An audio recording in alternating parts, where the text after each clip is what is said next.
नमस्कार शेतकरी मित्रांनो, कांदा उत्पादक शेतकरी बांधवांसाठी आजच्या क्षणाची सर्वात महत्त्वाची आणि मोठी बातमी. कांदा भावासंदर्भातील कांद्याच्या भावात वाढ होणार का, कधी, किती आणि कशामुळे होणार, काय महत्त्वाचे कारण, सविस्तर थोडक्यात संपूर्ण अपडेट बातमी आपण या व्हिडिओच्या माध्यमातून जाणून घेण्याचा प्रयत्न करा. तरी महाराष्ट्रातील तमाम कांदा उत्पादक शेतकरी बांधवांना एकच विनंती, व्हिडिओ शेवटपर्यंत बघा. अतिशय महत्त्वाचा व्हिडिओ जर आवडला तर नक्कीच लाईक करा, विसरू नका.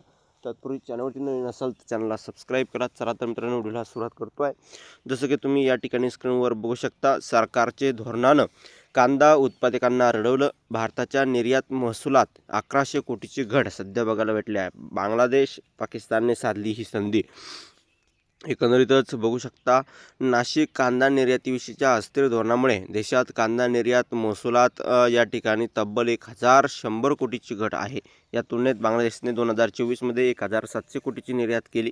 सरकारने कांद्यावर निर्यात बंदी घातल्यावर पाकिस्तानने या संधीचा फायदा घेत डिसेंबर 24 ते 25 मार्च 25 दरम्यान सुमारे 2,20,000 टन निर्यात करीत भारताने सोडलेले बाजारपेठेतील लूट भरून काढण्यासाठी या ठिकाणी माहिती कृषी मूल्य आयोगाच्या उपसमितीच्या अहवालातून समोर आली आहे.